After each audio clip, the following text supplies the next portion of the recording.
श्रीकृष्ण पूजार्पित चित्तवेत्रिं विरक्त चूड़ामणिबिन्दु शान्तम् अनंत सद्भक्ति प्रियं ममापि सुगुणतीर्थं परिमासतोऽहं श्रीगणचरितं गुणानुवादं तत्प्रेरणामहं करोमि मम भावगीतं हृदयस्य पीतं पदे पद्मपादे समर्पयामि।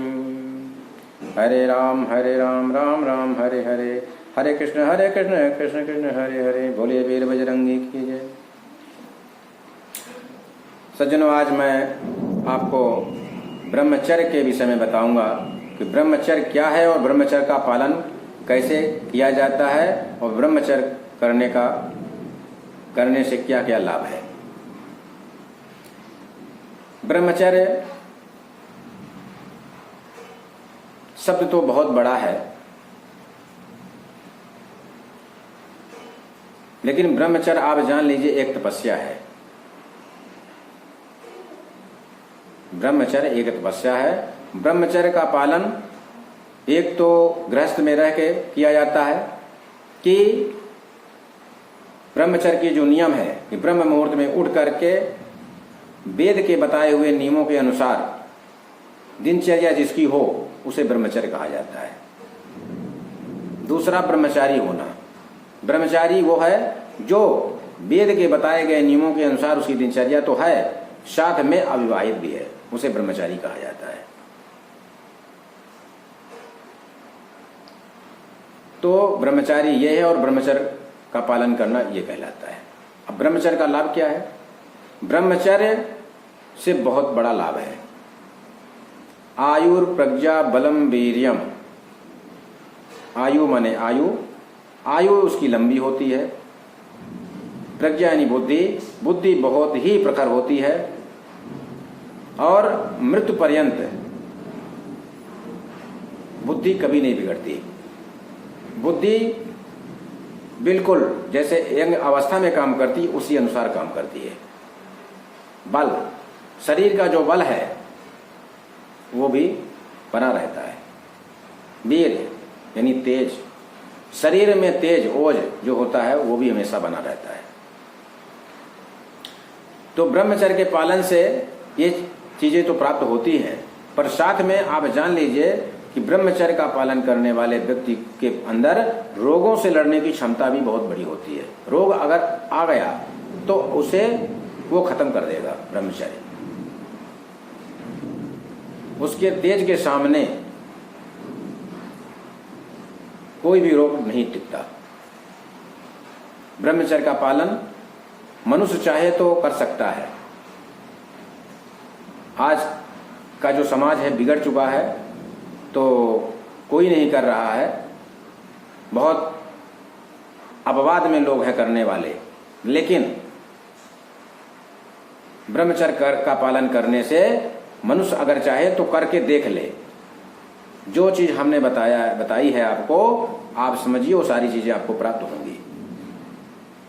और ब्रह्मचर्य का एक सबसे बड़ा और मैं बता देता हूं लाभ। ब्रह्मचर्य का जो पालन कर लिया उसको मुक्त होने से कोई नहीं रोक सकता।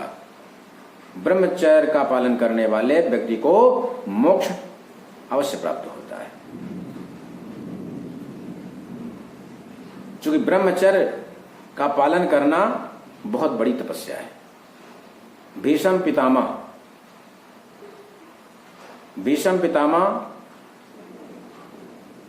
को इच्छा मृत्यु का वरदान मिला, लेकिन कब मिला? भीष्म पितामह को इच्छा मृत्यु का वरदान जब भीष्म पितामह ने प्रतिज्ञा किया कि मैं आजीवन ब्रह्मचारी रहूंगा, विवाह नहीं करूंगा। तब राजा शांतनु ने, उनके पिता ने भीष्म पितामह को वरदान दिया कि पुत्र मैं तुम्हें इच्छा मृत्यु का वरदान देता हूं। क्योंकि राजा शांतनु जानते थे कि जिसने ब्रह्मचर्य का पालन कर लिया उसे कोई मार नहीं सकता। वो अपनी इच्छा से ही मृत्यु को प्राप्त होगा। मतलब शरीर के जो प्राण है वो शरीर को नहीं छोड़ते, मनुष्य अपनी इच्छा से शरीर को छोड़ता है। और उसके प्राण कहां से निकलते हैं? जो शरीर के 9 द्वार हैं जो बताए गए हैं हमारे वेद और पुराण में, उन 9 द्वारों से उसके प्राण नहीं निकलते। जिसने आजीवन ब्रह्मचारी, जो आजीवन ब्रह्मचारी रहा, उसका प्राण ब्रह्मरंध्र से निकलता है। और ब्रह्मरंध्र कहाँ होता है? ब्रह्मरंध्र जो सिर पे, जहां सिर्फ मांस होता है पैदा होने वाले शिशु के, वहां से निकलता है, उसे ब्रह्मरंध्र कहते हैं। तो ब्रह्मचारी जो व्यक्ति होता है उसके पास ये शक्ति होती है। ब्रह्मचर्य का पालन करने वाला व्यक्ति ईश्वर के बहुत नजदीक होता है। ईश्वर की कृपा तो खैर सब पर होती है, लेकिन ब्रह्मचारी जो व्यक्ति होता है उसके ऊपर असीम कृपा होती है। लेकिन ईमानदारी से ब्रह्मचर्य का पालन करे, ढोंगी ना हो। क्योंकि दूसरे से तो छिपाया जा सकता है ढोंग, लेकिन जो हमारा ढोंग है वो हम अपने आप से नहीं छिपा सकते और उस परमात्मा से नहीं छिपा सकते। इसलिए ईमानदार बने और सच्चाई के साथ जो ब्रह्मचर्य का पालन करता है वो, उनको ये सारी चीजें प्राप्त होती हैं। अगर जिसको विश्वास नहीं है तो ब्रह्मचर्य का पालन करे और ये चीजों को आजमा ले जो मैं आज आपको लोगों को बोल रहा हूं।